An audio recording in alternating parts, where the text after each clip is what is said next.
Hi friends, మీకోసం ఈరోజు healthy breakfast రెసిపీతో వచ్చేసాను. అదేంటంటే ఆవిరి కుడుము అనమాట. ఇది లాస్ట్ టైం కూడా చేసి చూపించాను. ఇలా ఒకసారి ట్రై చేయండి, బాగుంటుంది. 3 కప్పుల మినపప్పు తీసుకున్నాను.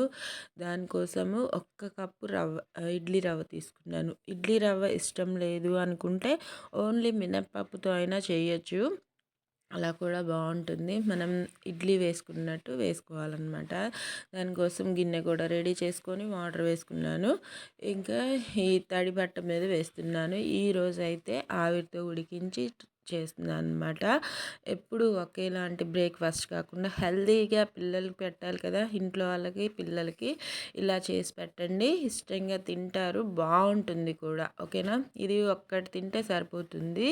మన చిన్న చిన్న ఇడ్లీలా కాకుండా ఇలా వేసేసుకొని ఆవిరితో ఉడికించుకోవాలన్నమాట. ఇంకా ఒక్కొక్కటిగా ఈ ప్లేట్స్ పెట్టుకొని 15 to 20 మినిట్స్ లో ఫ్లేమ్లో కుక్ చేసుకుంటాను. నేనైతే లో ఫ్లేమ్లో కుక్ చేసుకుంటే మన ఆవిరి కుడుము అనేది రెడీ అయిపోతుంది. చాలా చాలా బాగుంటుంది. మీరు రవ్వ ఇష్టం లేదు, బియ్యం మేము అసలు తినము అనుకున్న వాళ్ళైతే రవ్వను స్కిప్ చేసైనా చేసుకోవచ్చు. ఓన్లీ మినపప్పుతో కూడా టేస్ట్కి ఎక్కడ తేడా రాదు. కాకపోతే కొద్దిగా మనకి ఇడ్లీ టెక్స్చర్ మిస్ అవుతుంది. ఓకేనా, అయిపోయింది. 15 to 20 మినిట్స్కి ఇలా ఉంది. మన చేతికి అంటుకోకుండా వస్తే ఈ ఆవిరి కుడుము అనేది రెడీ అయిపోయినట్టే.